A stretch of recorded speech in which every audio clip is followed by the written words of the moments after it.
അമേരിക്കയും ഇന്ത്യയുമായുള്ള വലിയ വ്യാപാര കരാർ ഉടൻ ഉണ്ടാകുമെന്ന് സൂചന നൽകി അമേരിക്കൻ പ്രസിഡന്റ് ഡൊണാൾഡ് ട്രംപ്.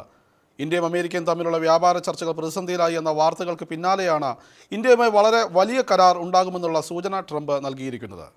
എല്ലാ രാജ്യങ്ങളുമായി അമേരിക്കയ്ക്ക് നല്ല ബന്ധമാണെന്നും ഇന്ത്യയുമായി വലിയ ഒരു കരാർ വരുന്നുണ്ടെന്നും ഇപ്പോൾ ചൈനയുമായി കരാർ ഉണ്ടാക്കിയെന്നും ട്രംപ് വ്യക്തമാക്കുന്നു. ചൈനയുമായുള്ള വ്യാപാര കരാർ സംബന്ധിച്ച് കൂടുതൽ വിവരങ്ങൾ ട്രംപ് പങ്കുവച്ചില്ലെങ്കിലും ധാതുക്കളുടെ കയറ്റുമതിയുമായി ബന്ധപ്പെട്ട വ്യാപാര കരാറാണ് ചൈനയുമായി ഏർപ്പെട്ടതെന്നാണ് വൈറ്റ് ഹൌസ് വൃത്തങ്ങൾ പുറത്തുവിടുന്ന റിപ്പോർട്ടുകൾ. ഇന്ത്യയും അമേരിക്കയും തമ്മിലുള്ള വ്യാപാര ചർച്ചകൾ പ്രതിസന്ധിയിലായി എന്ന വാർത്തകൾ വ്യാപകമായി പ്രചരിക്കുന്നതിന് പിന്നാലെയാണ് ഇന്ത്യയുമായി വളരെ വലിയ ഒരു കരാർ ഉണ്ടാകുമെന്നുള്ള സൂചന ട്രംപ് നൽകിയിരിക്കുന്നത്.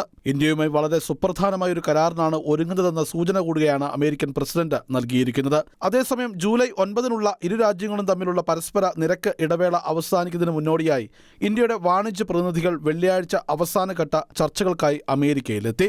കഴിഞ്ഞ നാളുകളിൽ അമേരിക്കയിൽ നിന്നുള്ള ക്രൂഡ് ഓയിൽ ഇറക്കുമതി ഇന്ത്യ കാര്യമായി കൂട്ടിയിട്ടുണ്ട്. 2025 മാർച്ചിലേക്കുള്ള കണക്കുകൾ പ്രകാരം അമേരിക്കയിൽ നിന്നും ഇന്ത്യ ഇറക്കുമതി ചെയ്യുന്ന ക്രൂഡ് ഓയിലിന്റെ മൂല്യം 11.49% വർദ്ധിച്ച് $63 ബില്യൺ ആയിട്ടുണ്ട്.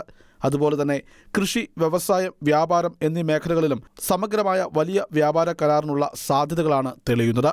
വരുന്ന ചർച്ചകൾ അതീവ നിർണായകവുമാണ്. ഇന്റർനാഷണൽ ഡെസ്ക്, ഷെക്കേന ന്യൂസ്.